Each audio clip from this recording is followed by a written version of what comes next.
Ok, buenos días a todos. Mi nombre es Carlos Rubio. Siempre estamos acompañando acá para arrancar con todos los webinars que estamos realizando una vez por semana, 2 veces por semana. Para mí es súper gratificante siempre estar participando en este tipo de instancias donde la idea es compartir experiencias, conocimientos y formas de hacer y mejores prácticas en general del mundo de la analítica. En esta oportunidad, como bien ya le había dicho, vamos a hablar del poder de la segmentación con la analítica avanzada. La verdad que se viene bien potente, se los full recomiendo, sobre todo a las personas que están en una etapa ya más de profundizar y hacer con sus datos en ese sentido. Y vamos a partir con los temas más logísticos, chicos, desde el punto de vista de cómo el webinar. Nosotros vamos a estructurar el webinar donde va a estar la ponencia principal, y vamos a estar recibiendo preguntas que pueden ir surgiendo de manera libre, chicos, para que lo podamos contestar antes de finalizar la sesión. Para la gente que está en computadora, ahí está donde se puede generar las preguntas, que dice en la sección de Q&A. En esta oportunidad no vamos a ocupar raise the hand o levantar la mano, y para el chat, si quieren mandar saludos, contarnos de qué países nos están acompañando y generalidades. Pero las preguntas, les pido por favor si lo pueden llevar al tema de, de, de Q&A. Así que aquí yo les voy a lanzar ahora una encuesta para ver de dónde nos están acompañando y saber de dónde viene nuestra audiencia, chicos, de qué áreas se desenvuelven, si trabajan en marketing, si están de emprendimiento, etcétera, etcétera. Para nosotros siempre es importante ir entendiendo de dónde viene nuestra área, de dónde viene nuestra audiencia. Así que ahí yo les agradezco que nos puedan ir compartiendo eso. En esta oportunidad nos va a acompañar, como siempre, Felipe Siemens, que va a moderar el webinar, va a ser parte del conversatorio. Vamos a ir, Felipe les va a contar cómo lo vamos a estructurar. Él es nuestro director académico en Data Science Institute y es candidato a doctorado de la University of St. Gallen en Suiza. Es un director de investigación y desarrollo en general, y todo el power de nuestros contenidos vienen básicamente de él en este sentido. Y por el otro lado tenemos también a Gerso Gallardo, uno de los cofundadores que fundamos en conjunto, la verdad, y Felipe también se incorporó y ha sido pieza fundamental. Hoy día actualmente nuestro director general para Data Science. Él es magíster en estadística de la Pontificia Universidad Católica de Chile, y ha sido consultor del Fondo Monetario Internacional, del Banco Interamericano de Desarrollo, del Banco Mundial, para todos los temas de indicadores económicos, macroeconómicos en ese sentido. Es profesor asociado de INCAE Business School para el máster de Business Analytics. Así que tenemos dos personas sumamente potentes, que vamos a ver una temática que es sumamente relevante hoy en estas épocas de crisis o de generación de oportunidades, de cómo replantear. Así que Felipe, te dejo todo a ti el micrófono para que puedas hacer el tema de la introducción, y nos vemos antes de terminar en el web. Muchas gracias, Carlos. Bienvenidos a todos. Un placer nuevamente estar acá. Recordarles también la importancia de lo que dice Carlos de la encuesta. Por favor, respóndanos esa encuesta ahora en el principio, ya que nos permite saber en qué áreas trabajan ustedes y de qué manera nosotros podemos ir desarrollando contenidos que satisfagan los desafíos de analítica que viven en su industria. De esa manera empezar a generarles valor de una manera mucho más clara. Hoy día, como dijo como dijo Carlos, estamos con Gerso Gallardo. La verdad, y quiero aprovechar para proponer una estructura diferente del webinar en comparación a otros que hemos tenido en otra ocasión. Vamos a partir con una presentación de Gerso, unos 30 minutos, la verdad, en el cual él nos va a mostrar qué quiere decir la segmentación de analítica avanzada y por qué es parte gravitante de la sobrevivencia de las empresas actualmente, para luego pasar la segunda media hora a un conversatorio en el cual yo quiero hacerle ciertas preguntas a Gerso de los desafíos de analítica avanzada bajo el contexto actual del coronavirus para las empresas, y también recibir sus preguntas. Así que por favor, en esta ocasión, hagan las preguntas desde un principio, porque vamos a darle una centralidad a las preguntas de ustedes y las preguntas que también nosotros sentimos que son claves de responder para las empresas en momentos como los de hoy. Así que, bienvenido, Gerson, y te dejo a ti para que lleve a cabo la presentación.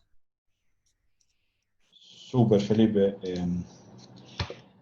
Te agradezco. Muchísimas gracias por la oportunidad y por la audiencia que estamos teniendo. Felipe, tú me dices si se está viendo la pantalla. Se ve perfecto. ¿Sí? ¿Y se me escucha bien? Ya. Me gustaría poner la videocámara para que sea un poquitito más humana esto. Ok, entonces el desafío está que en 30 minutos yo les pueda contar un poquitito del tema de cómo la analítica avanzada va a apoyar la toma de decisiones y un especial énfasis en segmentación, Felipe, ¿no? Entonces, el desafío es súper importante, tratar de media hora sintetizar un poquitito los temas. Entonces, de alguna forma voy a tratar de ver varios, y después con las preguntas y respuestas y con también tu énfasis, Felipe, que te pediría ahí, vamos poniendo los temas o los cotos en donde tú lo veas, ¿cierto? Quiero hablar de una industria que en realidad está súper en crisis, ¿no? Y que, por ejemplo, tanto Avianca como Latam, ¿no es cierto?, se acogieron al capítulo 11 del mercado de valores de Estados Unidos. Eso quiere decir que están en una quiebra, ¿no es cierto?, para poder reestructurar su deuda. No es una quiebra total como la conocemos, sino que en realidad lo que hacen es reestructurarse.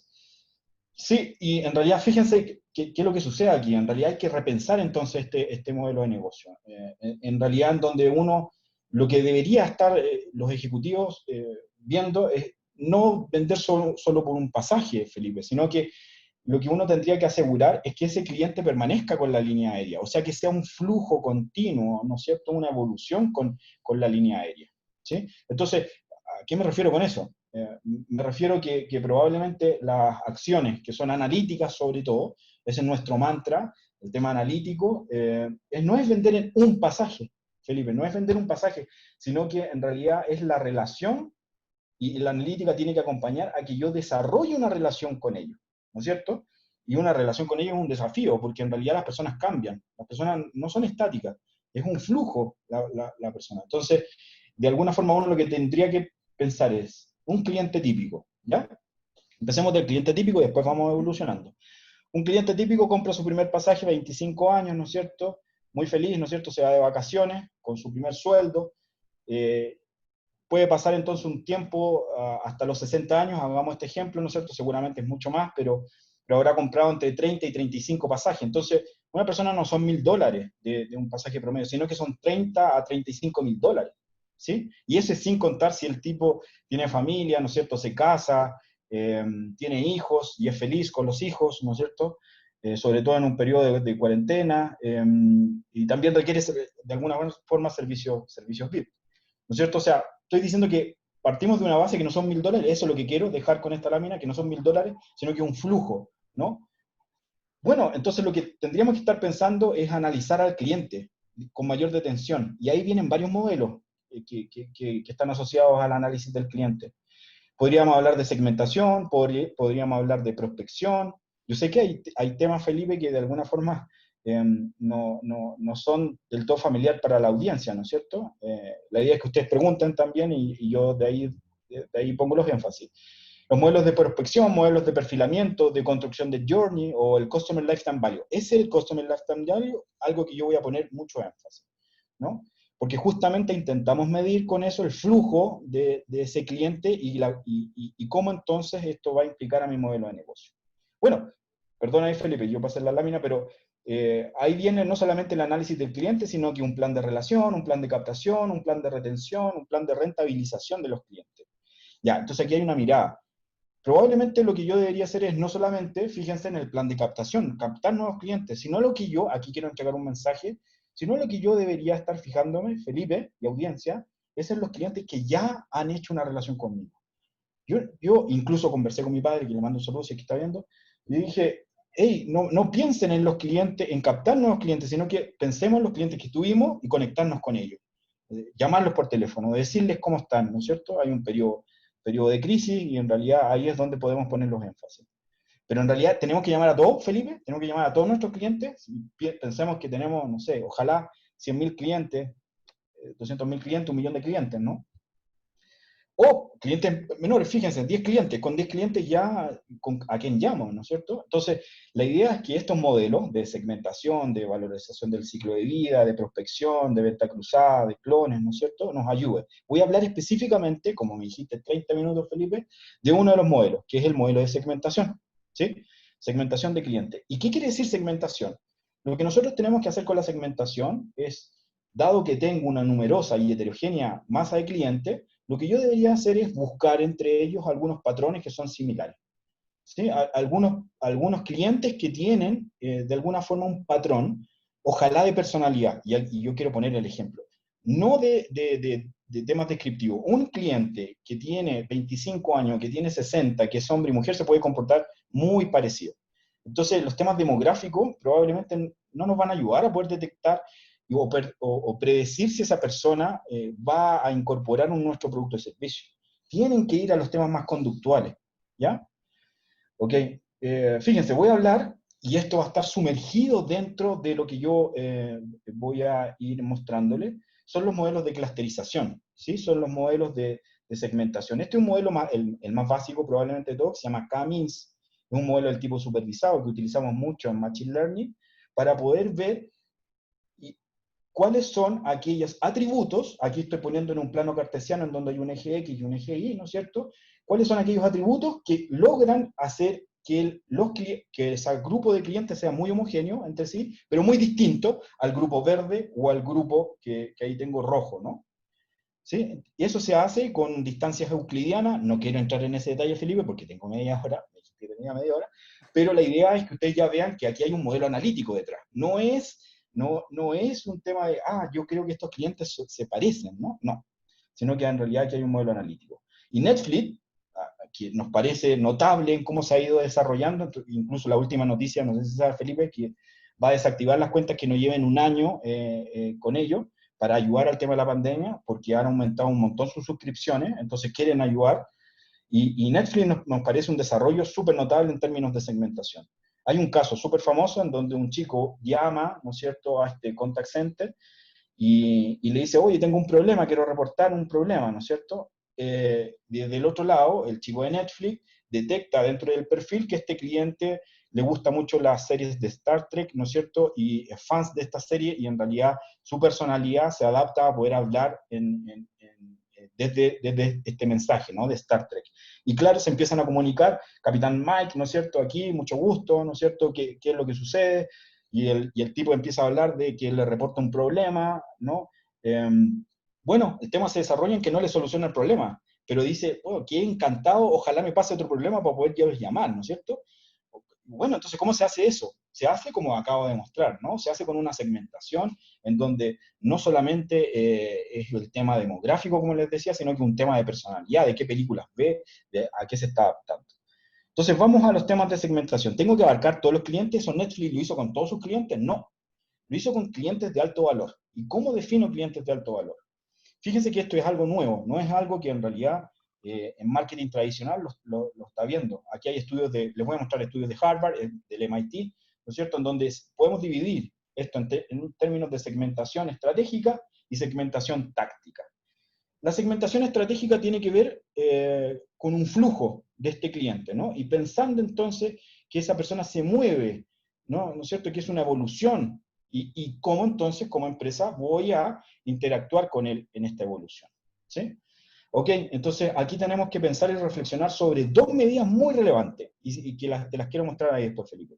Uno es el Customer Lifetime Value, que es la medición del cliente a través del tiempo, la medición de la rentabilidad. No solamente los ingresos, porque aquí me pueden decir, no, Gerso, yo lo que utilizamos mucho es el RFM, recencia, frecuencia y monto.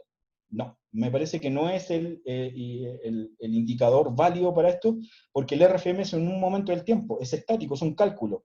En cambio, el Lifetime Value es una estimación, ¿sí? es una estimación de la vida del cliente y cómo se va a desarrollar en términos de rentabilidad conmigo. Y otro indicador muy importante es el share of wallet, ¿no es cierto? El share of wallet es lo que el cliente gasta en mi categoría de producto y su presupuesto, ¿no?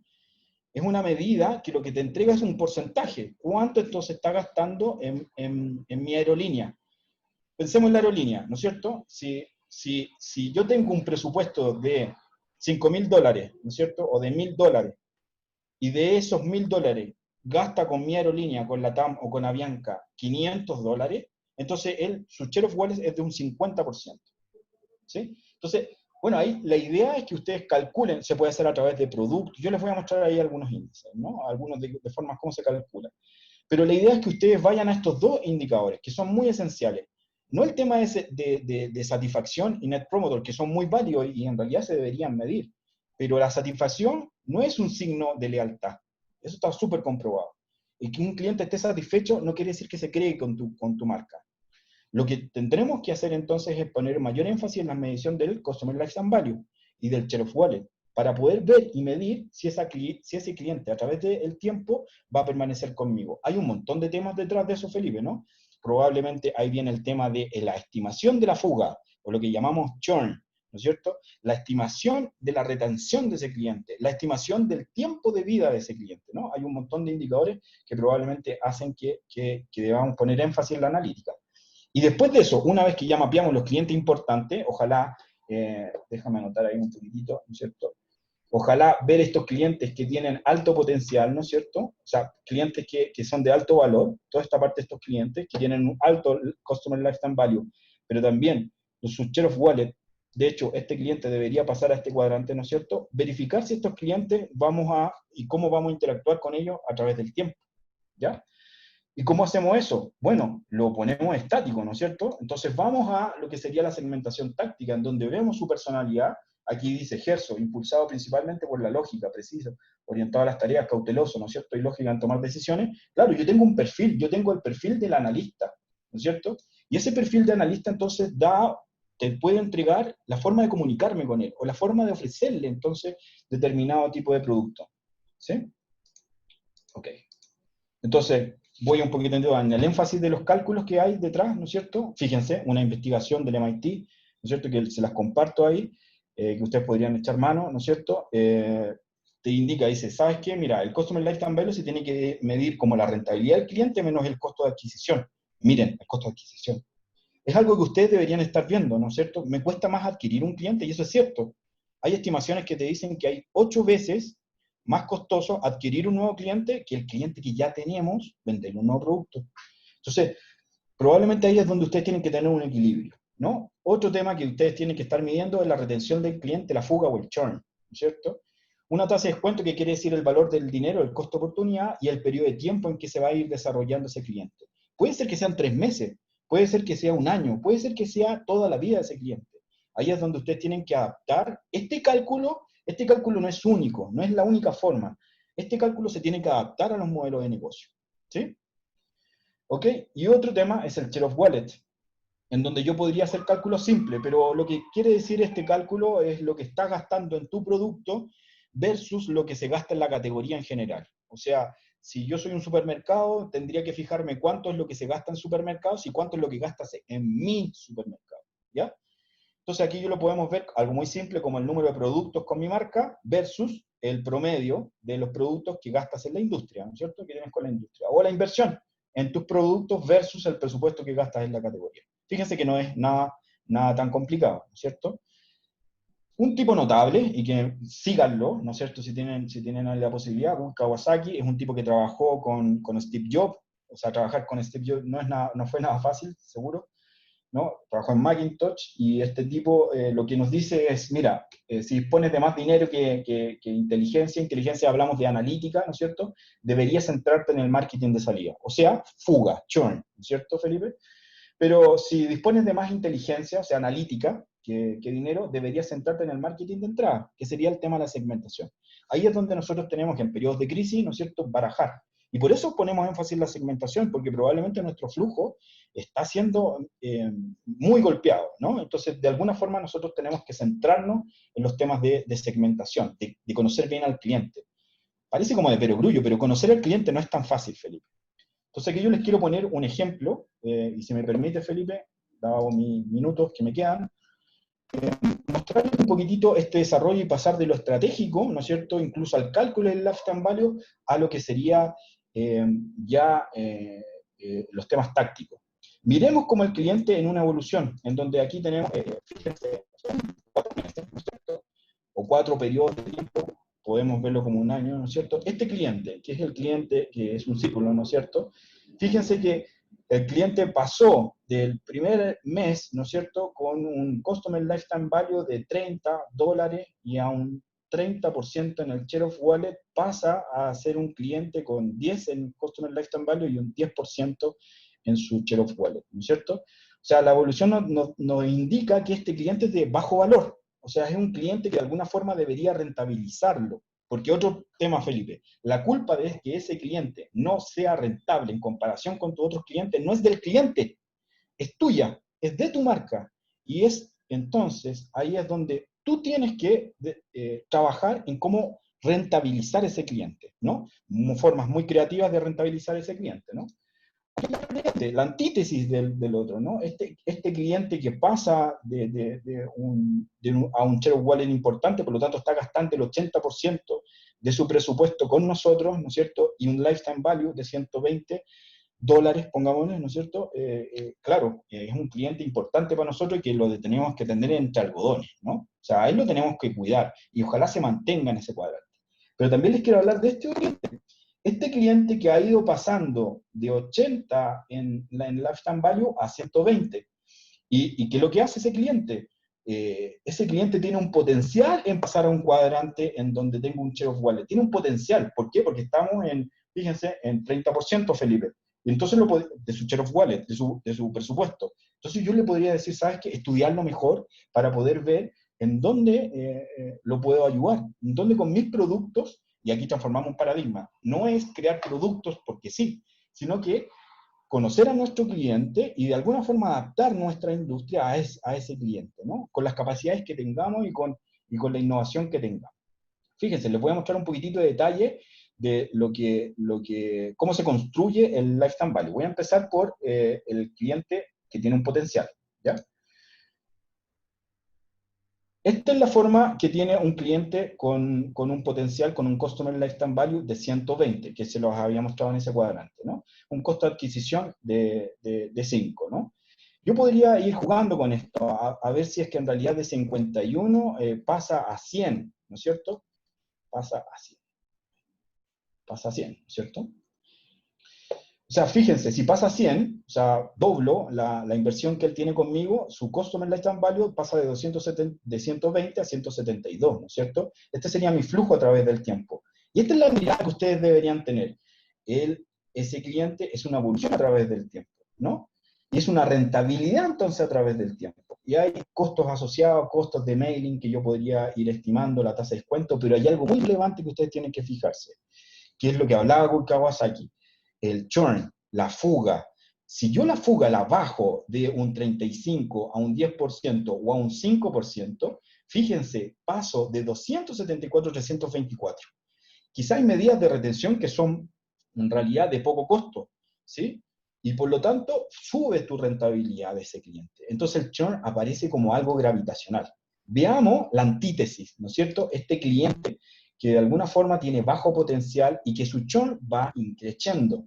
Fíjense, su churn es de un 70% y ese cliente en el tercer mes, cuarto mes, nos va a dejar. Y fíjense, es el mismo ingreso que yo tengo al inicio, es la misma que el 51, pero ese cliente me está dejando 9 de lifetime value. ¿Por qué? Porque tiene una fuga relativamente alta, de un 70%, ¿sí? Y por más que yo vaya a los mismos impactos de un 10%, yo voy a llegar a 76 con un máximo esfuerzo, ¿sí? Entonces ese cliente, de alguna forma, no es mi prioridad, ¿sí? Porque uno tiene que priorizar en términos de crisis. Veamos entonces este cliente, ¿qué podría hacer? Porque ustedes me dirán, sí, ya, ok, no es prioridad, Gerso, pero de alguna forma podemos hacer algo con ese cliente, ¿sí? Y mi idea es que hay un plan de rentabilización de ese cliente. Aquí, Felipe, te quiero mostrar un tema que en realidad estamos innovando dentro de la organización, y aquí hay un estimador de personalidad de ese cliente. Nosotros tomamos varios de nuestros clientes y los personalizamos, ¿no es cierto? Y vimos el arquetipo. Entonces, este tipo le pusimos el influenciador. ¿Por qué? Porque probablemente tiene un fuerte conjunto de habilidades sociales que puede parecer impaciente a veces, ¿no es cierto? Y la forma de comunicarme con él es que tú le tendrías que, si hay un argumento de venta, es que tú le tendrías que decir, más personas con visión de futuro lo están haciendo de esta manera, ¿no es cierto? Mostrarle ejemplos, ¿no es cierto? Y por lo tanto, si tienes bajo potencial, lo que tú tendrías que hacer es rentabilizarlo. Entonces, si él tiene un producto A contigo, tú le deberías recomendar un producto de alto valor agregado, ¿sí? ¿Cómo? Ajá, ahí está la creatividad por parte del marketing y por parte de la comercialización de tu producto. De alguna forma tú tienes que buscar una salida para que ese cliente sea rentable, ¿sí? Veamos la otra antítesis, el cliente que tiene un alto potencial, ¿no es cierto? Este cliente naranjo. Este cliente es un arquitecto. La forma entonces de venderle es que puedo darte una estimación de costos totales. ¿Por qué? Porque fíjense, este cliente, que es un arquitecto, tiende a ser pragmático, Felipe. Lógico, firme en la toma de decisiones, muy escéptico en las emociones involucradas. Entonces tú tienes que darle estimaciones reales. Si no le hablas de estimaciones reales y eres ambiguo, lo vas a perder. Entonces, aquí hay otro modelamiento que tiene que ver con un plan de recomendación, ¿no es cierto? El plan de recomendación se hace con modelos, ¿no es cierto?, que están asociados a prospección. El cliente tiene el producto A, y aquí viene un modelo cross-selling, ¿no es cierto?, en donde tiene producto A y B, yo le debería poder ofrecer el producto Z e Y, ¿ya? Y tiene permitido a la gente ofrecerle un descuento. ¿Por qué? Porque este cliente es un cliente no de un producto, sino que una cadena consecutiva, ¿no es cierto?, de lo que sería una relación con él. O sea, no es un producto, sino que son una secuencia de productos. ¿Sí, Felipe? Ok, Sí, me encanta, Gerson. súper. Yo creo que ahí ya, fíjate, me sobró un minuto. No, genial, genial. Oye, miren, ahora la idea que nosotros tenemos con Gerson era por qué apurarnos tanto en esta primera parte, y que Gerson, como vieron, estaba bien estresado, incluso yo, Felipe. en hacerlo, es de entrar a una discusión mucho más detallada en qué quiere decir esto, en cómo construir una analítica que me permita entender al cliente como un proceso a lo largo de su proceso de vida, cómo monetizarlo a lo largo de ese camino y cómo construir una infraestructura analítica que me permita eso. Entonces, yo ya tenemos obviamente estructurado esto, pero vayan poniendo sus preguntas también para sumarse en el conversatorio. Y antes de pasar a eso, voy a dejar a Carlos con un pequeño aviso y volvemos con el conversatorio que vamos a profundizar todos estos temas y vamos a responder Perfecto. también a todas sus preguntas. Buenísimo. Bueno, perdón, estaba hablando solo de acá. Sí, muchas gracias. Ahí vamos a ir canalizando las preguntas a través de la sección de Q&A, chicos. Pero aquí nos gustaría también ir mencionándole una cosa, nosotros cómo enfrentamos todos los desafíos analíticos, pero también nos dedicamos a compartir el cómo hacer ese desafío analítico. Y aquí es que yo los quiero invitar a que participen en nuestras próximas certificaciones y cursos, que vamos a hacer una especialmente sobre el tema que está hablando Gerso y Felipe. Ahora vamos a ir al conversatorio, que arranca el 14 de julio, que es nuestra certificación internacional de Big Data Business Analytics. Como se ven, está muy bien estructurado desde el punto de vista de cómo construir una estrategia de negocio basada en datos. Y de eso va a desprenderse también quizás cómo me acoplo al modelo del negocio que tengo dentro de mi organización, cómo segmento y monetizo, que a veces sentimos que la segmentación demográfica, como bien lo dijo Gerso, lo es todo, pero en realidad, chicos, no es nada. Si se dan cuenta, hay una profundización y una estrategia bien marcada. Y ahí Gerso se va a encargar de ese curso. Y después, ¿cómo mostramos esta historia? ¿Cómo hacemos que esto fluya dentro de nuestra organización? ¿Cómo contamos estos accionables que salen de toda esta analítica para que realmente se lleve a la ejecución? Y ahí es donde Felipe y en conjunto con Gerso trabajan el tema de crear un storytelling y analítica que se lleve a la ejecución.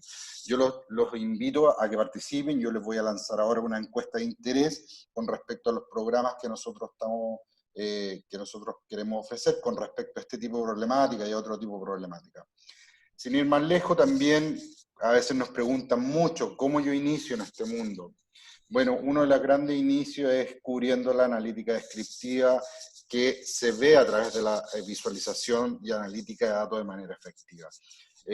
Acá la próxima semana estamos arrancando una serie de 3 cursos que en realidad te van a dejar a un nivel súper competitivo en términos de desarrollo de capacidad analítica, donde para los participantes del webinar, y siempre tratamos de ser bien pensados, la gente que nos está acompañando constantemente, y tomar los 3 cursos de Power BI. El primero va a ser totalmente gratis. Evidentemente tienen que tomar los 3 cursos o los 2 cursos siguientes para que puedan tomar el primer curso gratis. Así que yo los invito a que puedan participar en estos cursos, que en realidad tenemos desde la especialización, certificaciones que se especializan en un tema, cursos y grupos de cursos que se especializan en cómo arrancar en este mundo de la analítica. Yo por mientras voy a ir dejando la encuesta de interés,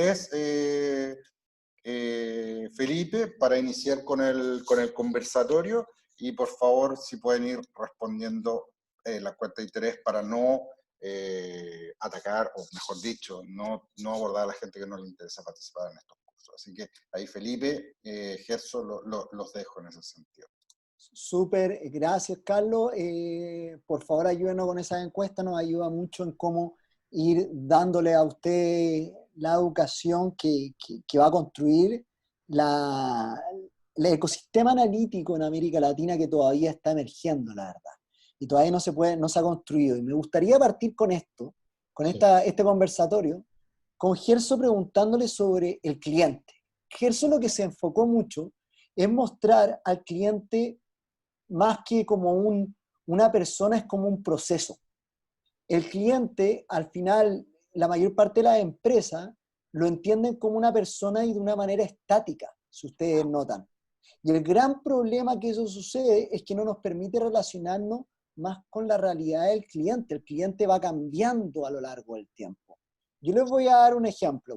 Les voy a dar un ejemplo de esto. Supongamos que yo soy una persona casada, ¿vale? Estoy casado y que un día tengo problemas con mi mujer y me divorcio. El comportamiento que yo tengo al día siguiente de divorciarme y el que tenía antes como hombre casado es completamente diferente.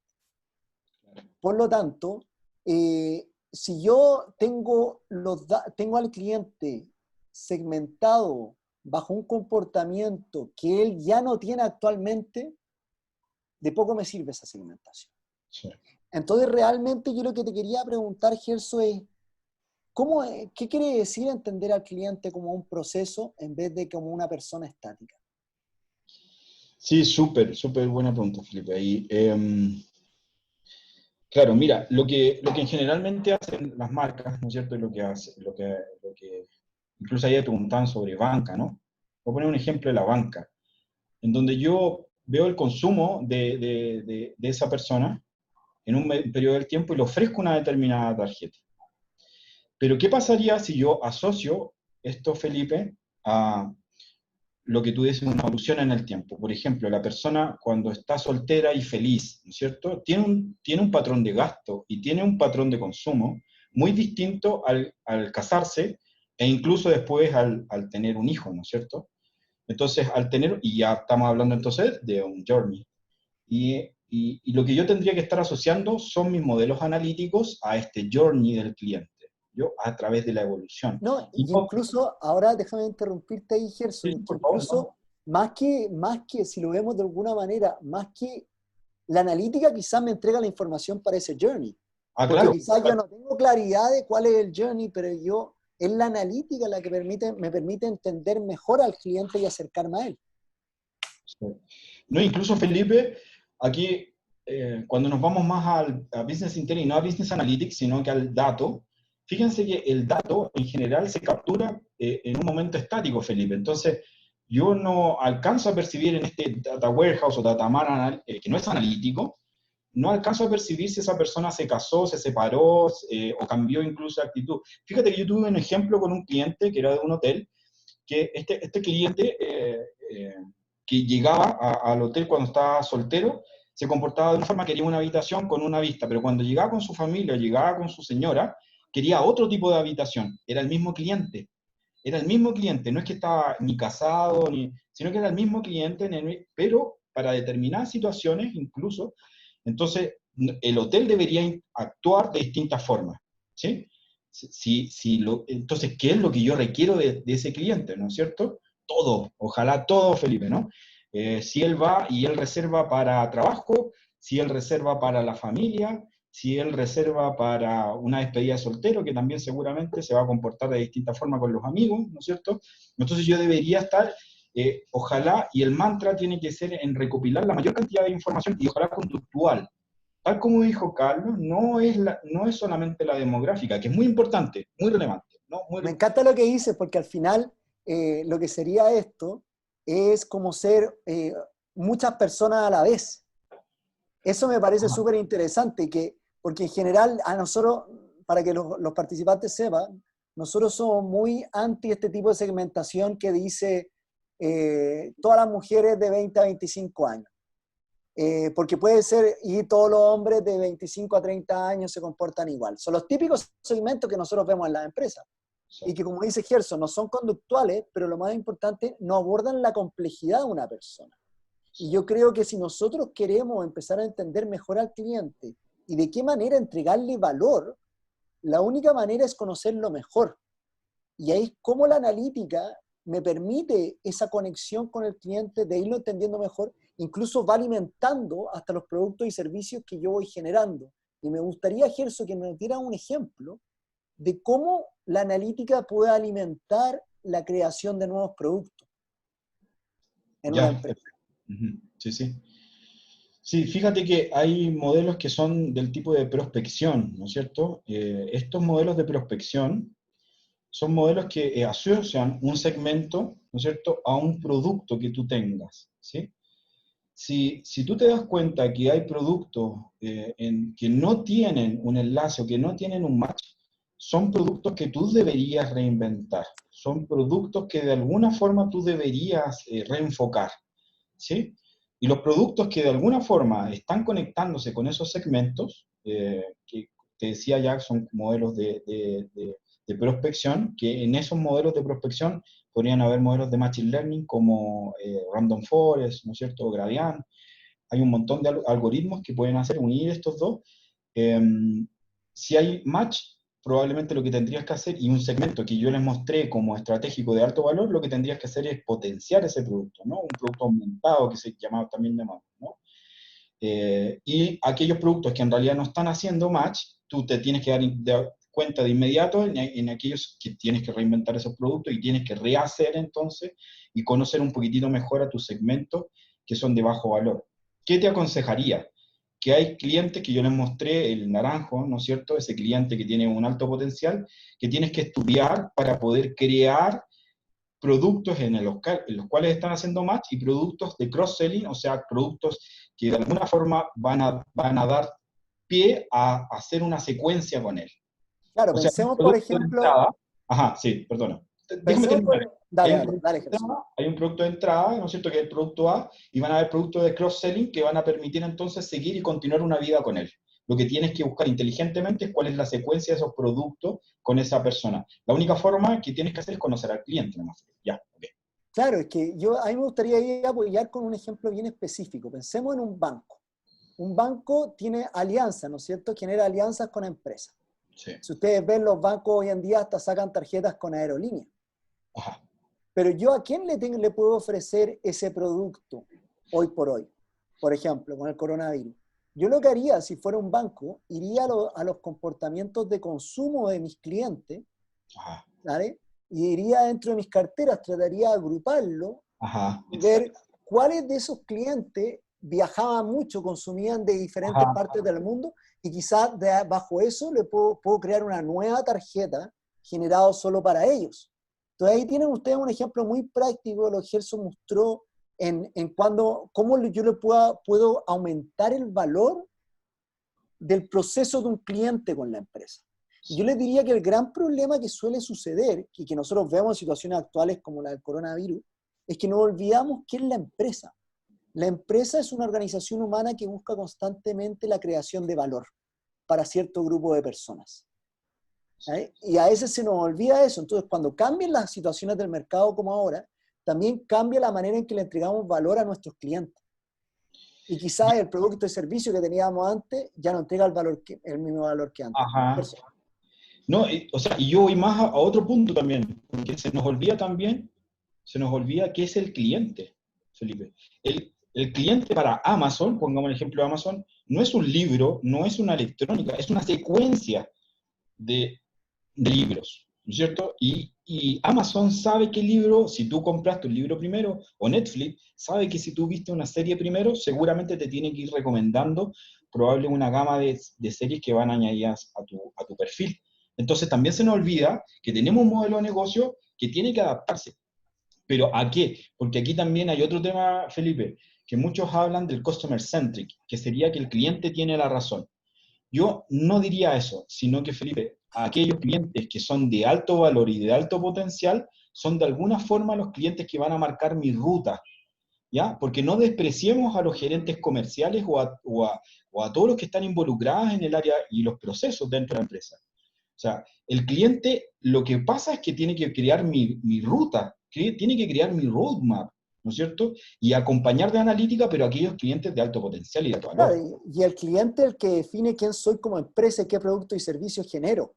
Incluso son las preferencias del cliente las que determinan qué hago. Ahora, y cómo la analítica me permite integrarme mejor con esos procesos que viven los clientes y que viven en entorno. O sea, nosotros sentimos a veces, les comentamos, que la gente no entiende lo revolucionario que es la analítica, y acá me gustaría responderle a Alfredo Larrea, que dice que al final la analítica es solamente un nice to have para las empresas, pero que no están enfocadas en ella. Yo te diría que, Alfredo, lamentablemente, yo te diría que todas esas empresas van a quedar fuera. Ni siquiera van a quedar fuera, nosotros antes pensábamos a 10 años. No, yo te diría que van a quedar fuera ahora.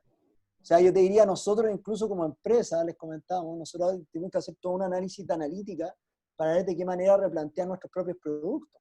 Es decir, hoy en día yo te diría, con lo competitivo que es el mercado, a mí me impresiona que las empresas vean todavía la analítica como un nice to have. O sea, me parece insólito, la verdad, que en América Latina, y yo te diría que es el gran problema de la región. Nosotros tenemos dos grandes problemas, uno que es el populismo, que no vamos a entrar acá, pero el segundo es el tema de la visión de nuestros empresarios y personas de empresa de competitividad. Claro. Lo único que me va a permitir competir en el mundo actual es cuánto soy capaz de entregar valor a clientes determinados. Eso es lo que me va a permitir. Sí, Felipe, y no es el basic, la analítica, o sea, en realidad lo que pasa es que, claro, aquí y entiendo ahí la pregunta, como que se ve como que algo es muy caro o que la analítica es muy cara. Lo caro y lo barato es muy relativo. ¿Y a qué me refiero con eso? La analítica tiene que estar endosada a la toma de decisión. La analítica tiene que estar asociada a una toma de decisión, pero de alto valor, ¿no es cierto? Por lo tanto, también es culpa por este otro lado, Felipe, porque yo también hago de alguna forma mi autocrítica, ¿no? De alguna forma no hemos sido capaces de mostrar el valor de la analítica y de cómo se genera ROI a través de la analítica, ¿sí? Y en realidad es un proceso, no es algo inmediato. Toma tiempo, la analítica, conocer al cliente, conocer un modelo de fuga, conocer un modelo de churn, conocer un modelo de segmentación, Felipe, toma tiempo, ¿sí? Pero lo bueno es que nosotros también nos hemos dado cuenta de ciertos win-win que uno puede hacer en el camino. Unas ganancias rápidas que permiten justificar la analítica dentro. O sea, te recomendamos, Alfredo, que si tú eres de esas personas al interior de las empresas, tú puedes liderar ese cambio con ganancias rápidas del potencial valor que pueden traer los datos a la empresa. Sí, ahora me gustaría... Espérame ahí, porque justamente, y fíjense, tienes razón ahí, Felipe, lo que ustedes deberían estar haciendo es que de alguna forma ustedes tienen que pasar de modelos descriptivos, que sería mirar el retrovisor, hacer un buen diagnóstico, a modelos predictivos y prescriptivos, ¿ya? Y con modelos descriptivos, que no son difíciles, y que en realidad son visualizaciones probablemente, van a poder apoyar a la empresa significativamente. Eso es un muy buen quick wins, para poder ir saltando los modelos que son de alto valor como predictivos y más caros, en términos de tiempo y en términos de desarrollo. Súper, Felipe. Mire, me gustaría ahora entrar a la pregunta de Emanuel Carrasquilla, que es una pregunta bien específica, que yo creo que yo te puedo ayudar, Emanuel, en el sentido de que preguntas, tengo una empresa donde vendemos productos de decoración, por ejemplo, cortina. ¿Ya? ¿Cuál sería la mejor manera de captar clientes luego del coronavirus? Mira, y extrañamente te cuento, Emanuel, que cuando hiciste esa pregunta, uno de mis mejores amigos es, yo te diría, el decorador más famoso de Chile, por lo menos menor de 45 años. Él tiene una empresa que se llama Hielo Sur. Y una empresa que le hizo la casa, para que ustedes se imaginen, a Alexis Sánchez, para aquellos que les gusta el fútbol. No conozco a Alexis Sánchez. Y bueno, él es emprendedor desde muy joven y hoy en día él tiene una empresa muy establecida en temas de decoración. Ahora, yo le pregunté enseguida por WhatsApp cuál es su estrategia por el coronavirus y él me dijo unos tips que te pueden ayudar, pero que además nos pueden ilustrar cómo generar datos para diferentes tipos de industrias como la decorativa. Yo creo que puede ser ilustrativa también para otros participantes. Por ejemplo, él dice que él tiene una página web demasiado clara. Él, como no tiene presencia con el cliente hoy en día física, donde lo convence de la venta, su página web dice que es demasiado clara y que incluso está hecha para que una persona con poca capacidad tecnológica la pueda recorrer. ¿Qué quiere decir una página web demasiado clara? También explicar a través de la visualización el potencial de los proyectos. Ellos, por ejemplo, me dicen, ya tienen segmentados los clientes en términos de a quién le gusta el color oscuro y a quién le gusta el color más claro. Imagínate. Entonces, ellos van revisando la analítica de cuántos van visitando la página web y cuántos se meten a proyectos oscuros y cuántos se meten a proyectos más claros. Perfecto. Y de esa manera ellos detectan el estilo antes, mucho más rápido que su competencia y pueden ofrecerle una llamada personalizada a través de Zoom mucho más rápido. Él me dice siempre que el desafío es cuán rápido tú eres para entender el estilo que busca el cliente. Y eso tú lo logras con una página web clara que le permite a él ir registrando cuáles son los colores que tienen más éxito, los estilos que tienen más éxito, menos éxito, y va diferenciando a los clientes. Ahí tú tienes un ejemplo de por qué yo le dije, ahora entiendo por qué eres un empresario exitoso. Entonces, volviendo a responderle a Alfredo, yo no puedo creer que las empresas no consideran a la analítica parte central de su modelo de negocio. Y ahora para ti, Gerson. No, y fíjate, también ahí apoyando a ese tema, los A/B testing, que se utilizan mucho en los temas de diseño, de páginas, son muy útiles también para eso, ¿no? Añadiría solamente también ahí los temas, que tú lo dijiste muy bien, o sea, es segmentar, ahí está la clave, está en conocer al cliente, pero también los A/B testing son muy útiles para poder hacer esto, ¿no? O sea, para poder recabar información de a quienes les gusta el negro, a quienes les gusta el blanco, a quienes les gusta el amarillo, a quienes les gusta ese tipo de cosas. Pero sí, o sea, súper, qué buen ejemplo. Mira, ahora vamos con Juan Ellis, que esta pregunta es más para ti, Gerson, creo yo, que para mí. Que dice, muchos clientes no tenían buena información de CRM antes de la pandemia. Ahora que la necesitan, no la tienen. ¿Cuáles pueden ser ejemplos de buenas fuentes al alcance de la mayoría de estos que no tienen buenas fuentes de CRM? ¿Reportes de redes sociales, por ejemplo? Mira, ok, casi respondí. Sí, es muy, muy relevante las redes sociales hoy en día. Y nosotros estamos haciendo todo un esfuerzo con nuestro equipo analítico. Yo les mostré ahí todo un prototipo que hemos hecho con el equipo de temas de detectar la personalidad a través de los comentarios. Entonces, las redes sociales nos va a poder ser una buena fuente de información. Recabamos mucha información de eso, de lo que serían aquellos perfiles, ¿no es cierto? Aquellas personas, detrás de un perfil hay una persona. Entonces, es muy bueno hacer ese examen, ese scrapping, esa toma de información de redes sociales para poder alimentar entonces lo que sería la captación de los clientes. Pero fíjate, o sea, más que captar nuevos clientes, siempre voy a ir al tema, ¿no? Conozcan los clientes actuales, o sea, llámenlo, verifiquen si tienen alguna necesidad y algún tema en que ustedes lo pueden apoyar. Claro, yo creo que acá lo principal, nosotros estamos ocupando un lenguaje que es un poco distinto también al mercado, en el sentido de cuál es la transición que tienen que hacer las empresas para entrar en este mundo y saber competir en el mercado actual, yo te diría el siglo XXI, no solamente ante la post-pandemia, sino ante la pandemia. Nosotros ocupamos el término de transformación analítica, porque nos damos cuenta que transformación digital en realidad no responde al real cambio que tienen que hacer las empresas, porque el camino va en cómo yo logro integrarme más con el cliente, cómo logro conocerlo mejor, cómo logro de esa manera agregarle más valor. Sí. Y la transformación digital no responde específicamente a eso, porque más bien lo que buscamos a través de digitalizarnos es lograr entrar a la transformación analítica, que es cómo lograr que datos y más herramientas diferentes me entreguen más información del cliente y de esa manera yo ofrecerle más valor y poder competir. Y vuelvo a insistir, si las empresas no entran en esto, van a estar fuera. Nosotros trabajamos desde industria eléctrica hasta industrias hasta empresas muy innovadoras, y les digo que a nosotros nos impresiona cómo cada vez más las gerentes de empresas están por fin entendiendo esto, y yo te diría que los que no, es muy difícil que logren competir, muy difícil.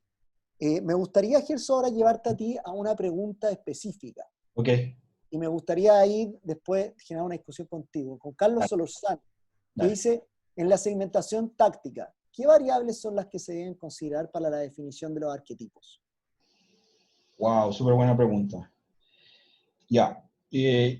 Ya estaríamos hablando de la segmentación táctica, donde de alguna forma ya tenemos las variables de share of wallet y lifetime value, que son principales. Chicos, esas variables las deben tener. O sea, tienen que tener el valor del cliente a través del tiempo y tienen que tener también su participación con ese cliente en su presupuesto, ¿cierto?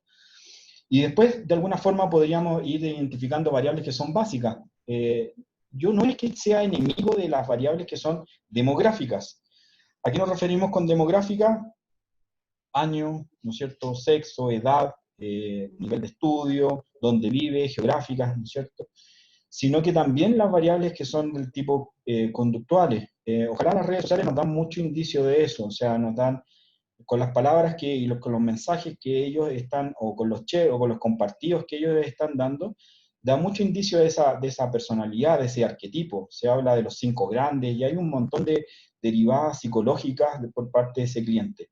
Pero fíjate que también uno podría estar diciendo, a ver, cuánto está comprando, dónde está comprando, cómo está comprando, ¿no es cierto? Cuáles son los colores que le gustan, cuáles son, de alguna forma, las películas que les gustan. Las películas o la música también dan indicio de la personalidad de ese tipo de personas, ¿no es cierto? Así que en realidad uno podría decir, este tipo se va a tomar un café. ¿Qué tiene que ver el café con la película o con el olor? Claro, porque da mucho indicio de ese tipo de personalidad. Así que son variables que deberíamos estar recabando, ¿no? ¿Qué películas les gusta? ¿Qué música les gusta? Son un fuerte indicio en términos de personalidad. Yo les recomendaría ese tipo de variables que ustedes las tuvieran. Claro, y ¿Sí, acá lo Felipe? podemos completar con lo que dice Fernanda López, que claro, también se pregunta a los arquetipos. Yo te diría que el desafío nuevamente es cómo conocer mejor al cliente. Y cómo quizá a veces esos arquetipos yo no los tengo por qué conocer, incluso hay a veces, dependiendo de las técnicas que ocupo de analítica, por ejemplo el Machine Learning, me puede mismo el Machine Learning entregar la segmentación. O sea, Sí. dependiendo de lo que yo necesite, y acá la invitación, muchachos, dependiendo de lo que ustedes necesiten, Sí. va a determinar qué herramientas analíticas tienen que ocupar. Si ustedes necesitan, no tienen claridad, por ejemplo, sobre cuál es el arquetipo que hay, quizás necesitan más bien que la máquina les diga cuál es el arquetipo, a través de un análisis de datos que hace la máquina. Sí, Entonces, dale, de Jesús. hecho, perdona, ahí me voy a rescatar porque muchos de ustedes probablemente se están cuestionando qué es lo que es Machine Learning y cuál es la diferencia entre estadística, analítica o Business Analytics y Machine Learning, ¿no es cierto? Machine Learning tiene un mantra que es predecir rápidamente, sin importar mucho las causas que derivan a esa predicción. Por ejemplo, quiero predecir una personalidad, ¿no es cierto? Redes neuronales te va a entregar, pero en realidad la descripción de redes neuronales, wow, no, es un desafío. Entonces, tu mantra tiene que estar en la predicción de que esa persona se fugue de su segmento. Si va a utilizar support, porque ahí vi una pregunta un poquito más técnica, ¿cuándo utilizo Support Vector Machine? Support Vector Machine lo va a utilizar cuando en realidad tu mantra tiene que ser la predicción de la personalidad, la predicción del segmento, la predicción de algo, ¿no? Pero si tú quieres describir ese fenómeno, si tú quieres hacer el arquetipo, tienes que utilizar algoritmos que son un poquitito más descriptivos, y no más básicos, sino que más descriptivos, ¿no es cierto? Como el tema de los árboles de decisión, o lo que yo les mostré, el Camins, ¿no es cierto? Que lo pasé súper rápido, pero la clusterización son algoritmos más descriptivos, ¿ya? Ambos tienes que utilizarlo, o sea, no es que es un uno o el otro, ¿no? También me preguntan R o Python, ¿no? Los dos, Machine Learning o Business Analytics, los dos, Claro, ¿no? lo O importante es sea, que... uno tiene que ir interactuando, claro, Sí, perdón, Felipe. Culturalmente la empresa tiene que estar de esta manera, pensando en torno a los datos. Y yo diría que las herramientas vienen después. Incluso más adelante vamos a hacer un webinar específicamente de esto, de qué Sí. herramientas yo tengo que utilizar dependiendo del momento y los problemas que estoy tratando de enfrentar como organización. Nos quedan Exacto. 3 minutos, Gerson, así que me gustaría Súper. entrar con una pregunta, me gustaría Ya, yo responder una pregunta y tú responder otra y cerramos. Me dale, dale. gustó mucho una pregunta que dice cómo puede analizar al cliente durante el tiempo en un servicio que es más bien físico, por ejemplo, restaurantes o otro tipo de industria. ¿Cuál es mi consejo ahí, nuestra experiencia? Y ahí tú tienes que entrar al análisis de imágenes. Nosotros trabajamos, por ejemplo, con sucursales de banco, en el cual ellos querían saber a qué hora y qué tipo de personas eran las que visitaban sus sucursales. Y nosotros lo que hacíamos, por ejemplo, es hacer un análisis de imágenes, que es bien analítica, bien avanzada, Video Analytics se llama, en la cual nosotros podemos ver los comportamientos del cliente en la misma sucursal. Y yo te diría que en el caso de un restaurante, nosotros si hacemos un Video Analytics bien avanzado, podríamos ver qué tipo de cliente consume qué tipo de plato, y después cruzarlo incluso con los elementos de delivery, y ahí miles de Claro, ideas de negocio pueden suceder. Entonces, claro. decirte que hoy en día, por eso nosotros, como te vuelvo a decir, nosotros hablamos más bien de transformación analítica más que transformación digital. Porque ese es el camino, es cómo los datos van a construir las empresas y los negocios del futuro. Fíjate, Felipe, yo te voy a pedir, me voy a endosar ahí con lo que tú dijiste con el ejemplo, me voy a enlazar. Que a mí me ocurrió una anécdota súper buena en términos de analítica y que el chef no lo sabía. El chef me dio 7 ingredientes, lo hace con todos, ¿no? Es un restaurante que mando un saludo también a Guatemala, me encanta Guatemala, no sé, estoy en México ahora, pero me encanta Guatemala. Entonces, en este restaurante el chef te ponía 7 ingredientes. Tú tenías que decirle a él cuál de esos 7, 3 te gustaron. Y nada más. Él después se encargaba de entregarte el plato, la bebida y todo lo que venía después. ¡Wow! O sea, yo dije, wow, esta es la analítica, ¿no es cierto? Muy pragmática, muy táctica y muy basada en un ejemplo. Increíble, o sea, y el plato me encantó, la bebida me encantó, todo me encantó, porque él sabía muy bien con esos ingredientes que es lo que de alguna forma me iba a gustar. Con la pregunta, Felipe, que yo elegí, ¿no es cierto? ¿Es la que yo elegí o la que tú elegiste? ¿Cómo es No, la cosa? es la misma, si tú la puedes. O sea, o tú eliges una pregunta de tu Ya, elección para es que yo terminar. me voy a aprovechar de este porque Albert Saldaña, ¿no es cierto?, me pregunta sobre el curso de segmentación, ¿qué se vería? ¿No? Perdonen que pase promoción, pero en realidad quisiera ahí como aprovecharme, dado que es mi webinar, Felipe. El tema de segmentación, fíjate, vamos a ver modelos de segmentación de entrada y segmentación de salida. Vamos a ver modelos de Machine Learning, de clusterización, pero también vamos a ver modelos de prospección y vamos a ver modelos de fuga, de churn, porque está todo muy enlazado. Y son modelos de Machine Learning, o sea, son modelos de alta predicción. Lo que sí vamos a tratar de hacer descripción de los arquetipos. Entonces vamos a pasar por el flujo completo, end-to-end, ¿no? De lo que sería una segmentación. Y todo como lo avanzado. Súper. Eso. Oye, ya lamentablemente se nos acaba el tiempo para las preguntas. Me gustaría empezar a cerrar. Y como Súper. tal, me gustaría, bueno, Jesús, te voy a dejar con unas palabras al final, pero me gustaría responder también muchas preguntas que he visto de cómo ocupar esto para diferentes sectores, cómo Claro. ocupar esto para si es un emprendimiento. Me gustaría acá volver, porque no tenemos tiempo para responder todas las preguntas y por eso en los mismos cursos nosotros vemos ahí para cada sector, para cada industria, cómo hacerlo, ejemplos, modelos, qué analítica partir. Eso ya es parte de los cursos. Esta idea es que este webinar los invite a ustedes más bien a profundizar en estos temas. Pero sí me gustaría quedar, y para por lo menos mi mensaje es con la pregunta de Alfredo Larrea. Hoy en día las empresas no tienen la oportunidad de ver analítica como un nice to have. Es un must to have. Es un tengo que tenerlo. Porque Sí. si no, simplemente yo no voy a ser capaz de competir. Esto es así de simple. Entonces, ¿cómo soy capaz de entrar a dos perspectivas y quédense con esta idea? De ver al cliente como un proceso y que yo de la manera en que mejor conozco a ese cliente, más mi empresa se va a poder adaptar a las maneras que los clientes están valorando y yo generar los productos y servicios que ellos valoran.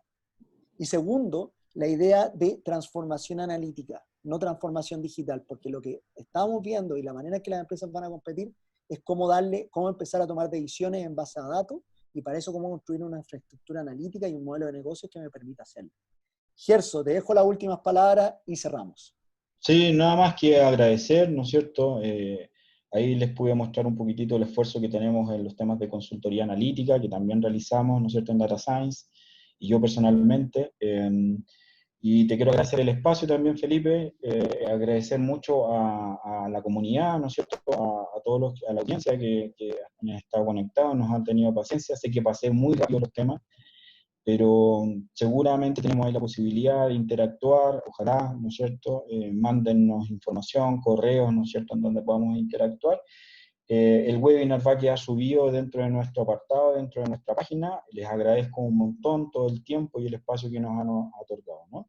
Vamos a seguir con este tema de webinar, ¿no es cierto? Como yo les dije, este es nuestro aporte, no sobre todo el tema de conocimiento, entregar conocimiento ojalá gratuito, ¿no es cierto? Pero también tenemos que desarrollar el modelo de negocio, entonces de alguna forma hay una dualidad, ¿no es cierto? Le agradezco un montón, Felipe, también a ti la moderación, y fue súper buena, enriquecedor, ¿no es cierto?, esta conversación, esta conversatorio, ¿no? Muchas gracias por todo, muchas gracias a ti. Muchas gracias a todos, muchachos, y los esperamos ya sea en nuestro próximo webinar o en alguno de nuestros cursos. Un abrazo grande. Gracias, Felipe.